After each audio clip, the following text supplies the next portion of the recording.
ಸಕ್ಕರೆ ನಾಡಿನ ಲೋಕಸಭಾ ಚುನಾವಣಾ ಕಣದಿಂದ ಪಕ್ಷೇತರ ಅಭ್ಯರ್ಥಿಯಾಗಿ ಇಂದು ಭಾರೀ ಜನ ಬೆಂಬಲದೊಂದಿಗೆ ನಾಮಪತ್ರ ಸಲ್ಲಿಸಿರುವ ನಟಿ ಸುಮಲತಾ ಅವರು ನಾಮಪತ್ರದಲ್ಲಿ ದಾಖಲಿಸಿರುವ ತಮ್ಮ ಸ್ಥಿರಾಸ್ತಿ ಹಾಗೂ ಚಿರಾಸ್ತಿಯ ವಿವರ ಸಲ್ಲಿಸಿದ್ರು. ಸುಮಲತಾ ಅಮರನಾಥ್ ಎಂಬ ಹೆಸರಿನಲ್ಲಿ ನಾಮಪತ್ರ ಸಲ್ಲಿಸಲಾಗಿದೆ. ಸ್ಯಾಂಡಲ್ವುಡ್ ಹಿರಿಯ ನಟ Doddanna, challenging star Darshan, rocking star Yash, ನಿರ್ಮಾಪಕ ರಾಕ್ಲೈನ್ ವೆಂಕಟೇಶ್ ನೇತೃತ್ವದಲ್ಲಿ ಇಂದು ನಾಮಪತ್ರ ಸಲ್ಲಿಸಿದ್ರು. ನಾಮಪತ್ರ ಸಲ್ಲಿಸಿದ ನಂತರ ಸುಮಲತಾ ಕಾರ್ಯಕರ್ತರ ಸಮಾವೇಶದಲ್ಲಿ ಭಾಗವಹಿಸಿ ಮಾತನಾಡಿದ್ರು. ಸುಮಲತಾ ಬಳಿ ಬರೋಬ್ಬರಿ 1 ಕೋಟಿಗೂ ಅಧಿಕ ಮೌಲ್ಯದ ಚಿನ್ನಾಭರಣ ಇದೆ ಎಂದು ಮಾಹಿತಿಯನ್ನ ನೀಡಿದ್ರು. ಸುಮಲತಾ ಅವರ ಬಳಿ ಒಟ್ಟು 12,70,363 ರೂಪಾಯಿ ನಗದು ಇರುವುದಾಗಿ ಘೋಷಣೆ ಮಾಡಿದ್ದಾರೆ. HDFC ಬ್ಯಾಂಕ್ 2 ಖಾತೆಗಳಲ್ಲಿ ತಲಾ 32,34,964 ರೂಪಾಯಿ ಹಾಗೂ 1,95,000 ರೂಪಾಯಿ, ಸಿಟಿ ಬ್ಯಾಂಕಿನಲ್ಲಿ 57,85,694 ರೂಪಾಯಿ ಮತ್ತು SBI 2 ಖಾತೆಗಳಲ್ಲಿ ತಲಾ 28,52,278 ರೂಪಾಯಿ ಹಾಗೂ 11,20,617 ರೂಪಾಯಿ ಉಳಿತಾಯ ಹಣ ಇರುವುದಾಗಿ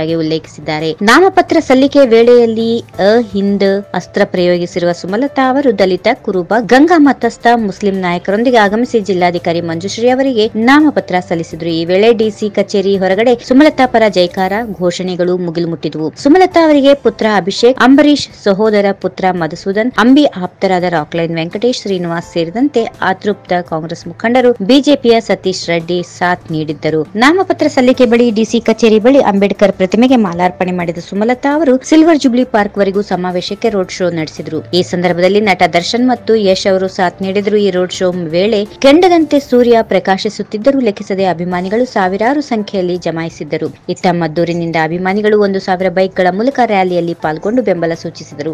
ಕಳೆದ 5 ವರ್ಷಗಳಿಂದ ಸುಮಲತಾ ಅವರು ಅಂಬರೀಶ್ಗಿಂತ ಹೆಚ್ಚು ದುಡಿದಿದ್ದಾರೆ.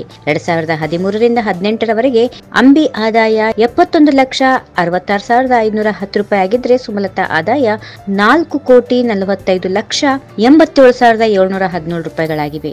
ಜೊತೆಗೆ ಮೈಸೂರಿನ ತ್ರಿಭುವನ್ ಟವರ್ಸ್ ನಲ್ಲಿ 25% ಶೇರ್ ಇದ್ದು ಅದರ ಮೌಲ್ಯ 41 ಲಕ್ಷ ರೂಪಾಯಿಯಷ್ಟಿದೆ.